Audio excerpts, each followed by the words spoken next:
शाह मोहिनी और सुहाना की शादी 3 घर जमाई लड़कों के साथ करवा देती है। उन्हें लगता है कि ये लड़के शायद घर का कामकाज संभाल लेंगे, लेकिन उनके तीनों घर जमाई बहुत आलसी थे। वो नौकरी भी नहीं करते थे और बाहर का काम भी नहीं। कावेरी जी ने अपनी बेटियों से कहा कि वो प्रेगनेंसी का बहाना बनाकर अपने पतियों को सबक सिखाए। अब सुनिए आगे। मम्मी, आपने जैसा कहा था हमने वैसा ही किया, लेकिन देखिए ना, विवेक का हाल तो वैसा का वैसा ही है। घर में ना सुबह का नाश्ता बनता है और ना खाना। नौकरी पर जाने की बात करूं तो खाने को दौड़ते हैं मुझे। हाँ मम्मी, मैंने भी सुमित को कितनी बार कहा कि अगर नौकरी नहीं करनी तो कोई छोटी सी दुकान ही खोल लो। घर का खर्चा कैसे चलेगा?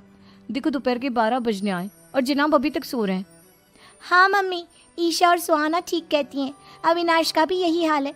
जब मैंने अपनी प्रेगनेंसी के बारे में कहा तो मुझसे कहने लगा, अरे दूसरी लड़कियां तो 9-9 महीने तक नौकरी करती है, बस डिलीवरी के टाइम छुट्टी लेती है। मोहिनी, तुम भी नौकरी करो। अब मुझे कहाँ नौकरी मिलेगी? मम्मी बताओ, अब मैं क्या करूं? हे भगवान, क्या सोचकर घर जमाई दामाद लाई थी मैं कि मेरी बेटियां मेरे पास रहेंगी और खुश रहेंगी, लेकिन इन आलसी दामादों ने तो हमारी जिंदगी को भी प्रॉब्लम में डाल दिया है। मैं तो कहती हूँ मम्मी, हम लोग वापस अपनी जॉब पर जाना शुरू कर देते हैं। बता देते हैं इन लोगों को कि हमने प्रेगनेंसी का बहाना किया है। नहीं नहीं बेटा, ऐसी गलती भी मत करना। अगर तुमने ऐसा किया तो इन तीनों की आदत और खराब हो जाएगी। अरे आज नहीं तो कल कभी तो तुम प्रेग्नेंट होगी, तब वापस यही प्रॉब्लम आएगी। तब क्या करोगी तुम तीनों? हाँ मम्मी, आपकी बात तो बिल्कुल सही है। इन लोगों को तो सुधारना ही पड़ेगा। लेकिन कैसे? अपने बच्चों के आने की खबर सुनकर भी इन लोगों पर कोई असर नहीं हो रहा। पैसे कमाने के लिए घर से बाहर निकलना ही नहीं चाहते ये तीनों। अब मेरे दिमाग में एक प्लान आया है। तुम तीनों चिंता मत करो, उन तीनों को बुलाओ, फिर मैं बात करती हूँ। थोड़ी देर बाद कावेरी जी अपने तीनों दामादों को सामने बुलाकर अपनी बात कहना शुरू करती हैं। अविनाश, सुमित और विवेक, देखो बेटा, मैं ना तुम तीनों से बड़ा प्यार करती हूँ, इसीलिए तो तुम्हें घर जमाई बनाकर रखा है मैंने। अरे मम्मी जी, सीधे सीधे कहिए ना, क्या बात है? प्यार तो हम भी आपको बहुत करते हैं। अरे मम्मी जी, आपकी इज्जत भी बहुत करते हैं। अरे भाई, आपके जैसी सास और कमाने वाली बीवी सबको मिलती है क्या? हाँ मम्मी, विवेक और सुमित ठीक कह रहे हैं। आपकी बेटी से शादी करके मेरी तो जिंदगी ही अच्छी हो गई है।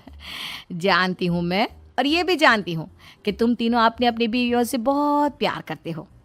बेटा, बात ऐसी है कि हमारे कुल गुरु ने कहा है कि प्रेग्नेंट होने के बाद मेरी तीनों बेटियां शुरू के 4 महीने हमारे गांव में जाकर रहेगी, जहां मेरे चाचा जी रहते हैं। अरे लेकिन क्यों मम्मी, गांव में जाकर रहने की क्या जरूरत है इन तीनों को? वो क्या है ना बेटा, हमारे परिवार को एक श्राप है। अगर मेरी बेटियों ने यहाँ पर बच्चा पैदा करने की कोशिश की तो उनके बच्चों को कुछ भी हो सकता है। इसलिए अब से लेकर 4 महीने पूरे होने तक इन्हें गांव वाले घर में रहना पड़ेगा। हाँ तो इसमें प्रॉब्लम क्या है मम्मी जी? हम भी वहाँ जाकर रहेंगे, पिकनिक मनाएंगे। अरे भाई, बीवी जहाँ हम भी वहाँ। हाँ यार, आइडिया तो बहुत अच्छा है। शहर की ज़िंदगी में रह रहकर परेशान हो चुके हैं, अब कुछ दिन गांव में बिताएंगे। तुम लोग समझने की कोशिश क्यों नहीं करते? तुम में से कोई भी वहाँ नहीं जा सकता, और मैं यहाँ रहूँगी ना तुम तीनों के साथ।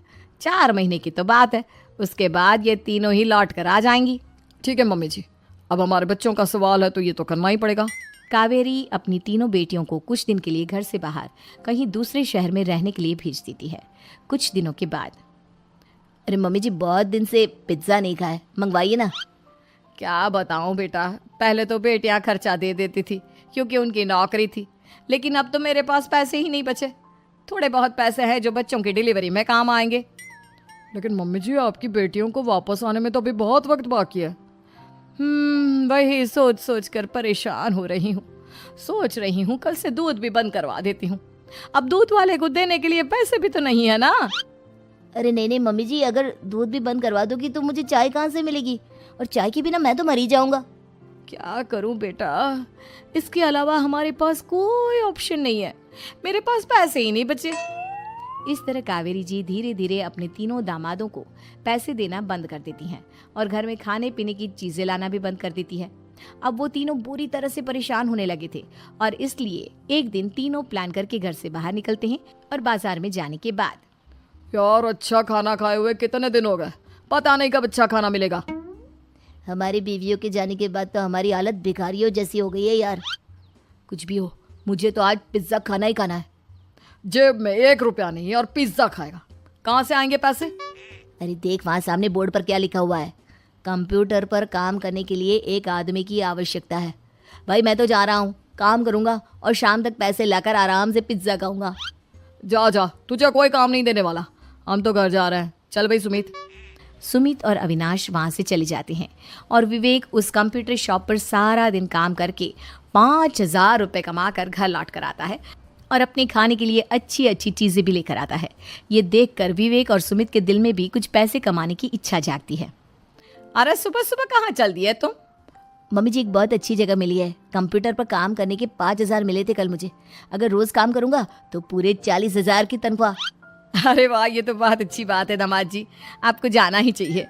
सुमित और अविनाश विवेक को इस तरह तरक्की करते देखकर परेशान हो जाते हैं और वो दोनों भी काम की तलाश में निकल पड़ते हैं।